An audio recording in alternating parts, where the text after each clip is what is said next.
All right, Larry Krueger here from the Pig and a Pickle Krug Show with a little 49er video, a little draft preview right before the start of round one of the 2024 NFL Draft. And we're brought to you by Pig and a Pickle, the best barbecue in all of Northern California. Check them out in Emeryville and Corte Madera. They're open 7 days a week from 11 a.m. till 8 p.m. Go get the brisket chili. It's all amazing. Go say hi to Damon and Mary and tell them that Larry Krueger sent you. Best barbecue you're going to find, Pig and a Pickle. All right, let's talk a little bit about what we expect to see in the NFL draft tonight. Now, Diana Rossini is reporting that the 49ers have had conversations with teams, including one inside the top 10, about trading up in the draft, possibly using Brandon Aiyuk or Deebo Samuel in the deal. I don't know if that's going to happen or not, but that's what Diana Rossini is reporting. So let's go through a couple thoughts on tonight's NFL draft. Niners have, of course, the 31st pick overall. Nobody knows what direction they're going to go. The needs are offensive tackle, corner, defensive tackle, maybe wide receiver, obviously, if you're moving on from Brandon Aiyuk. How do I think it's going to go? What am I looking for tonight? Well, I do think where there's smoke, there's fire on the Brandon Aiyuk thing. I do think there's a chance that some NFL team will want to trade for him. My guess is that the Commanders set things in motion by going with Jaden Daniels, number 2 over Drake May. And I think there's a very good chance that the Commanders are going to come knocking, offering some second-round picks and maybe a player or two for Brandon Aiyuk. And I think they're going to try to accelerate the learning curve of Jaden Daniels. And I think Daniels and Aiyuk could be the combo there in Washington. And they also, of course, they have Terry McLaurin. So that would give them 2 real polished receivers to make their rookie quarterback look good. And I think that is kind of what I'm looking for. Now, there's also a chance that Jacksonville could bite and give the 17th pick overall. There's a chance the Colts could bite and offer the 15th pick overall. There's a chance the Steelers could bite and offer 20. There's a chance Buffalo could bite at 28. There's a chance Kansas City would want to get in the mix on Aiyuk, and they've got the final pick overall, though I can't see the Niners trading Brandon Aiyuk to the Chiefs, or at least I would hope not. All right, if the Niners are trading up, who are they trading up for? Well, if they're trading into the top 10, it's probably for Talieisi Fuaga or J.C. Latham, the top tackles, but it could be for a top 10 wide receiver. Could be either of the LSU guys. I'm a big fan of Malik Neighbors. I'm a big fan of Brian Thomas Jr. So it could be for one of those guys, but it was probably for Fuaga or Latham, the top tackles in the draft. That would be my guess.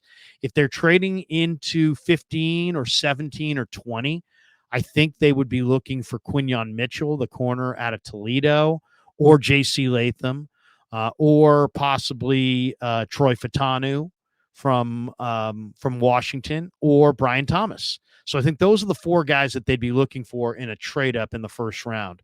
Mitchell, I think, is their number 1 target. If you're asking me what do I think the Niners would like to do, I think they would like to trade up and get a guy like Quinyon Mitchell, a dominant third corner. I think they learned their lesson watching Snead and McDuffie dominate them in the Super Bowl, that you got to have big-time cover guys, and Mitchell is as clean a prospect as there is in this draft. He was a phenomenal player at Toledo. He had 4 interceptions in 1 game, and he then went to Indy and was one of the best testing athletes. He's just a very clean prospect. He's got the film's great. The testing numbers are great.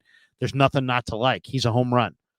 So Quinyon Mitchell, I think, would be their target if they traded into the middle of the first round. Then I look at J.C. Latham and I think, you know what? J.C. Latham, you can't bull rush him. And if you really want to build a wall around Brock Purdy, the best way to start that wall is with Latham, because he's just cannot be bull rushed. He's a monster right tackle. I think you could plug and play him in there right away. I think he could be your starting tackle on the right side for the next 10 years.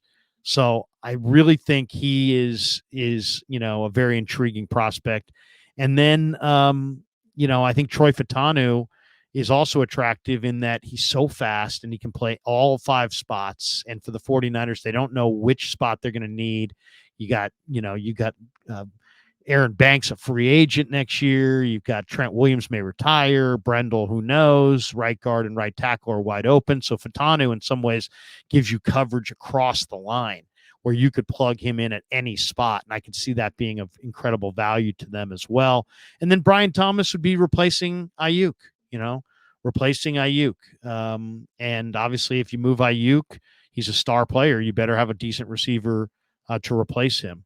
So that's kind of how I see the trade up. Now at 31, what are they looking for? I think best player available, but I think Lynch said it. I think he'd like to be on the line of scrimmage.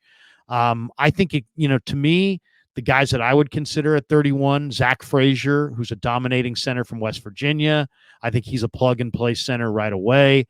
I'm a big fan of Michael Hall and Ruka Rororo from Ohio State for Hall and Clemson for Rororo. Now, that would be in some people's minds a reach because they're viewed as second-round picks, but Rororo's talent and his combine workout was awesome. And there's no doubt he's got high-end upside. So there's no problem picking him at 31. And Michael Hall led the nation this year in pass block win rate.